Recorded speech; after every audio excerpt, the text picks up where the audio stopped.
अगर आप भी चाहते हैं कि आरसीएम म्यूजिक के वीडियो सबसे पहले आप तक पहुंचे, तो लाल बटन को दबा के चैनल को सब्सक्राइब जरूर करें और साथ में बेल आइकन को दबाना ना भूलें।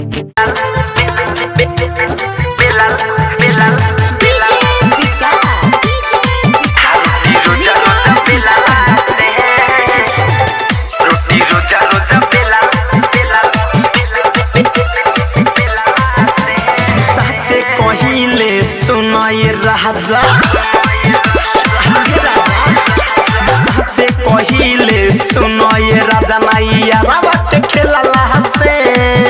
अरे साचे कहिले सुनाई राजा नैया रावत खेलला से दुनु बढ़ल पावे जो बनवा हर ई रोजा रोजा बेलला से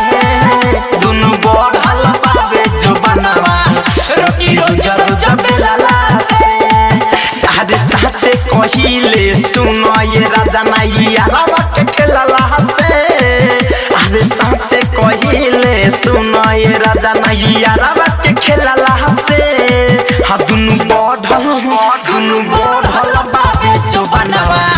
रोटी रोजा रोजा बेलला से दुनु बढ़ल बाबे जो बनवा रोटी रोजा रोजा बेलला से रोटी रोजा रोजा बेलला से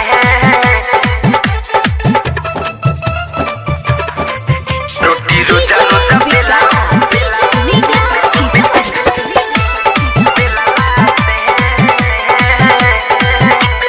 किया रे कोइले रहनी प्यार बाकी ऊ सब नाही कोइनी तोहरे खातिर सुनो ये सोनिया जोगना जोगा के धोइनी किया रे कोइले रहनी प्यार बाकी ऊ सब नाही कोइनी तोहरे खातिर सुनो ये सोनिया जोगना जोगा के धोइनी अरे बदरला भादे जवानी कदरला भावे जवानी आदे वो करे के झेलला से आदे कदरला भावे जवानी हाँ वो करे के झेलला से दुनु बढ़ल भावे जो बनवा रोटी रोजा रोजा बेलला से हाँ दुनु बढ़ल भावे जो बनवा रोटी रोजा रोजा बेलला से रोटी रोजा रोजा बेलला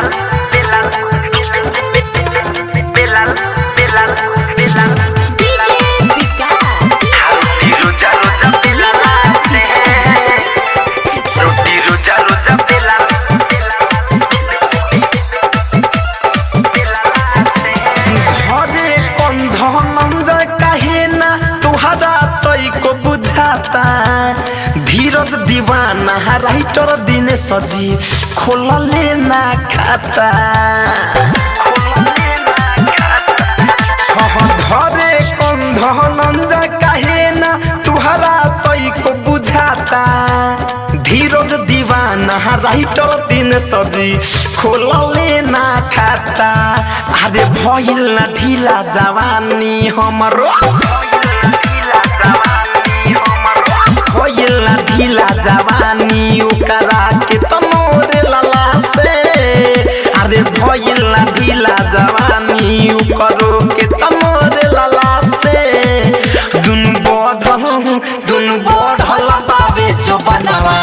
रोटी रोजा रोजा बेलला से हाँ दुनु बढ़ल बाबे जो बनवा रोटी रोजा रोजा बेलला से अरे साचे कहिले सुनो ये राजा नैया रावत खेलला से अरे साचे कहिले सुनो ये राजा नैया रावत खेलला से हाँ दुनु बढ़ल बाबे जो बनवा रोटी रोजा रोजा बेलला से दुनु बढ़ल बाबे जो बनवा रोटी रोजा रोजा बेलला से। डाउनलोड कीजिए RCM music official app play store से आरसीएम म्यूजिक के सारे ऑडियो वीडियो डाउनलोड करने के लिए।